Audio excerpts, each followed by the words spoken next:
Welcome to நம்ம இ-சேவை channel. நம்ம இ-சேவை சேனலில் இன்றைக்கி 5வது பாட்டை பார்க்க போகிறோம். ஃபஸ்ட்டு 4 பாட்டு ஆல்ரெடி பார்த்தோன்னா போட்டிருப்போம். எப்படி இன்டர்வியூவில் 50 மதிப்பெண் பெறுறது. ஏன்னா இன்டர்வியூவில் பொறுத்த வரைக்கும் 50 மதிப்பெண் கொடுப்பாங்க. அதில் நம்ம 50க்கு 50 எப்படி எடுக்கிறதுக்காக தான் பேச போகிறோம். இப்போ என்னென்னா இன்டர்வியூவில் பார்த்தீங்கன்னா இன்றைக்கி ராணிப்பேட்டுக்கு டவுன்லோட் பண்ணுறதுக்கான நோட்டிஃபிகேஷன் ஓப்பன் ஆயிடுச்சு. ஆல் டிக்கெட்டுக்கு ராணிப்பேட் ஆல்ரெடி நீங்கள் கமெண்ட் பண்ணியிருந்தீங்க. கண்டிப்பாக டவுன்லோட் பண்ணிக்கோங்க.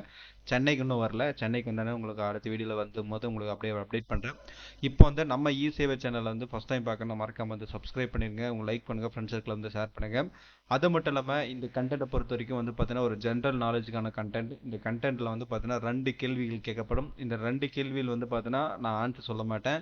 கேள்வி மட்டும் கொஸ்டின் மட்டும் கேட்டு போவேன். 2 கேள்வியிலும் கரெக்டான ஆன்சர் பண்ணீங்கன்னா கண்டிப்பாக ஒரு கொஸ்டின் வரும்.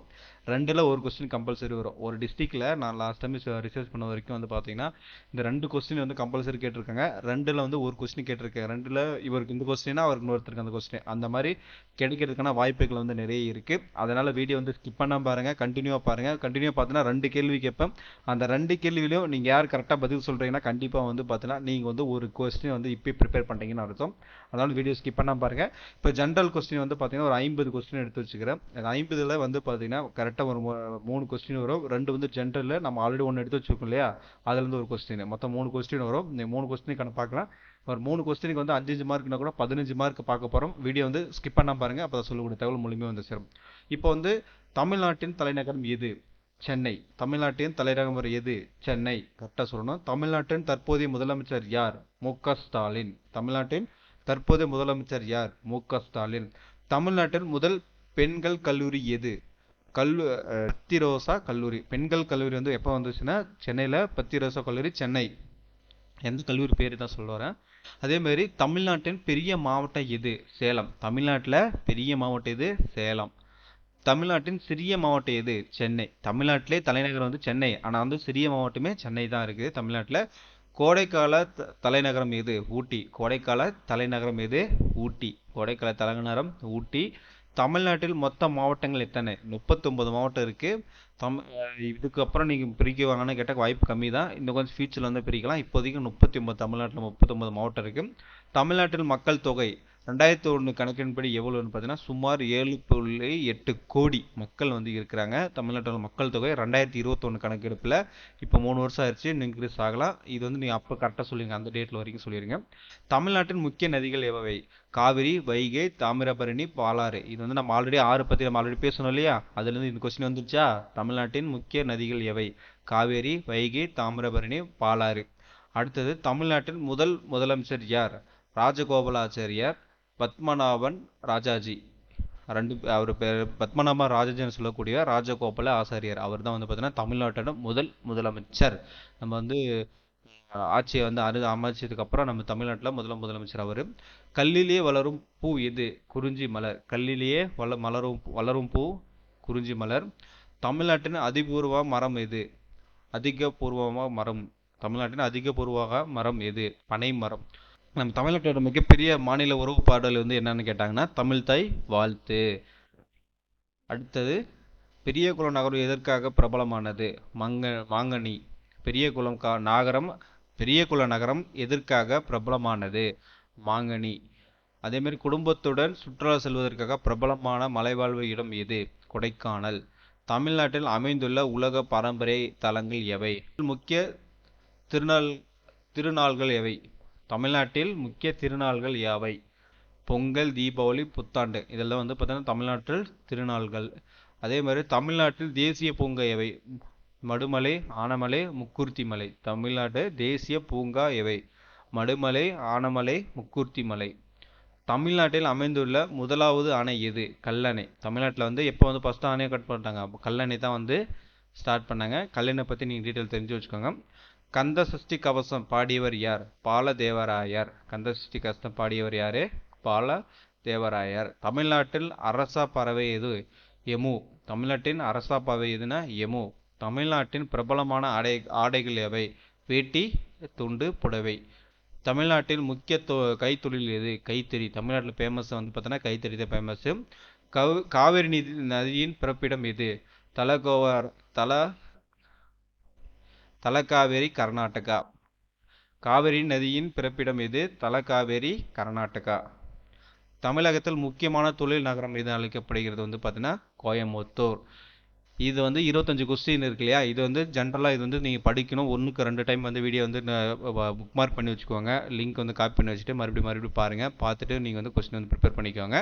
அடுத்தது வந்து பார்த்தீங்கன்னா அறிவுத்திறன் மேம்படுத்த பற்றி நம்ம ஒரு கொஸ்டின் சொன்னோம் இல்லையா, இதில் வந்து ஒரு கொஸ்டின் வரும். இன்னும் பின்னாடி வந்து ஒரு கொஸ்டின் வந்து இடையில வரும்.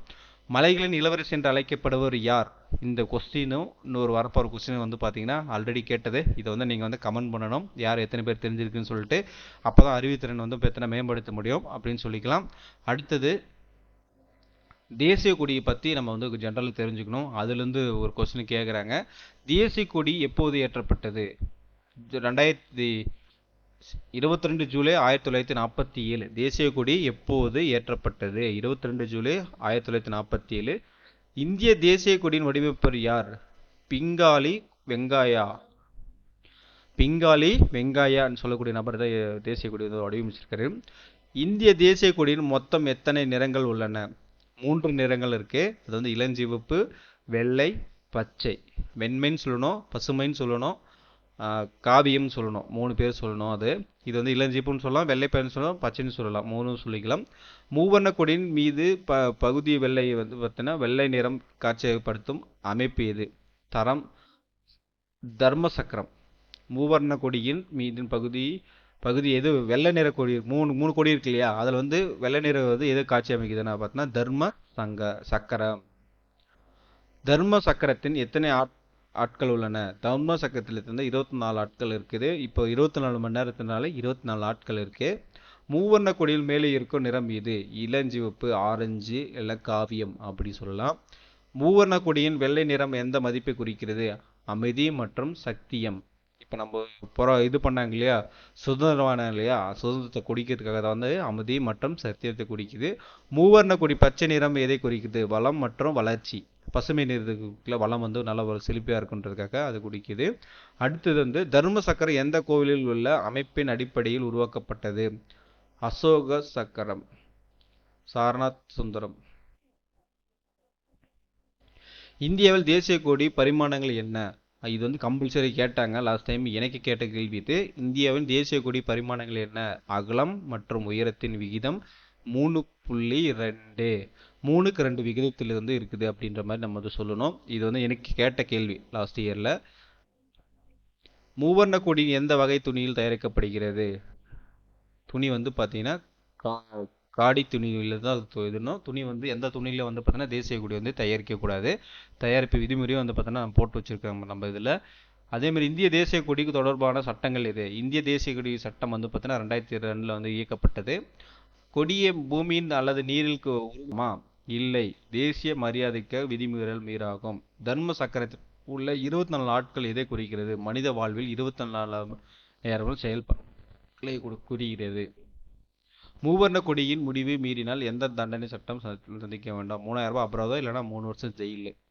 இந்திய தேசிய கொடியின் அது வந்து கேசரி நிறம் எதை சுட்டி காட்டுகிறதுன்னு போட்டிங்கன்னா அது வந்து கேசரியில் காவியம் சொல்லலாம், இல்லை இளஞ்சிவப்பு சொல்லலாம்.